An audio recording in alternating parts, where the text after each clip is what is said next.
It is another beautiful day here in the hood. You know, there are people just strolling around, and we got thugs roaming around, and COVID is in the air. And we got a totally different board today. Ooh, I'm so excited. It's not even something that's super fancy. It's just that it's a nice change in layout. It's just a different form factor. And it is, ooh, man, it is gonna be something. It is gonna be a lot of work. We're gonna be spending a lot of time together. Ooh. The board that we're working on is definitely not this plank, because that's just, yeah, that's something else. Today, we are checking out the Rekt1800 by Cannonkeys. And, oof. It is a big one. I'm gonna have to lube a lot of switches.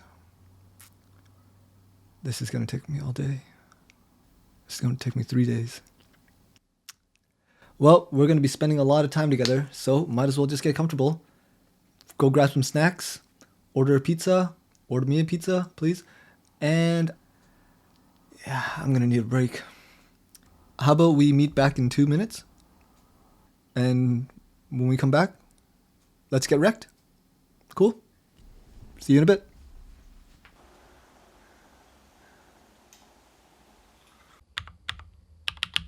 Alright, so the quick rundown for this keyboard. It is a 1800 compact form factor layout.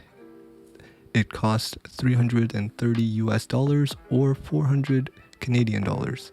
The case is aluminum from top to bottom, comes with a FR4 plate, and can be used as a burger mount with O-rings. When built, it weighs about 5.3 pounds. The kit comes with polyfill for acoustic dampening. This unit here is a B-stock unit, which means that there are some cosmetic defects, but the only defect I could find was this little chip in the front, but it was barely noticeable, and I couldn't find any other defects around the case. Now, let's get started on the build. First, I'm going to test the PCB to make sure everything is good.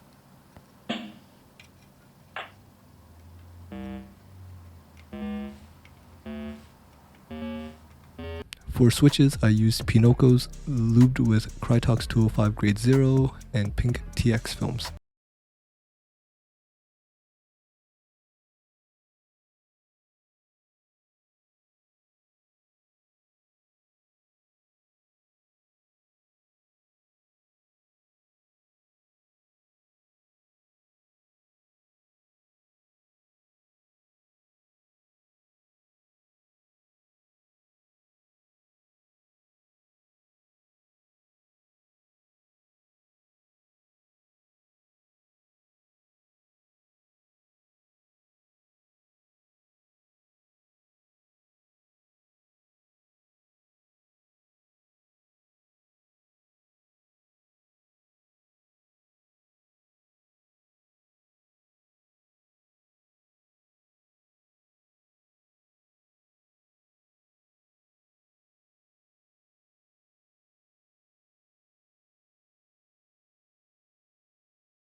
I will be burger mounting this, which means that I will be using the included O-rings. And burger mounting is basically sandwiching the plate between two O-rings. Here I'm putting the O-rings onto the screws first.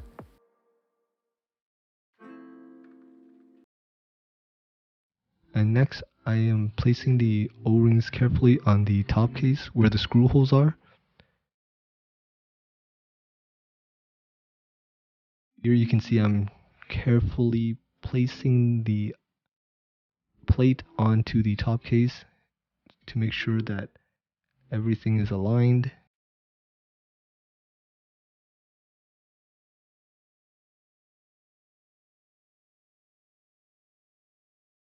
And I'm using the included polyfill to dampen any case pinging.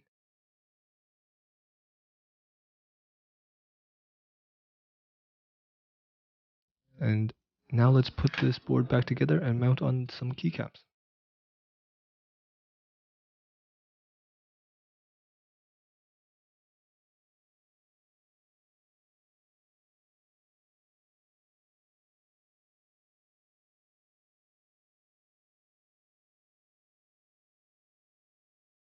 Here I am mounting on GMK Night Runner.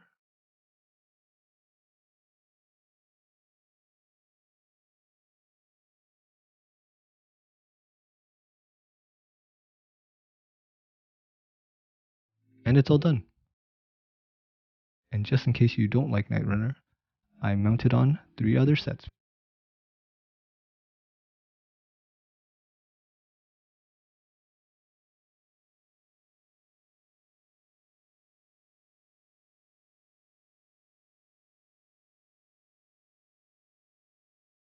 So after spending some time with this board, I would say this is an easy recommendation.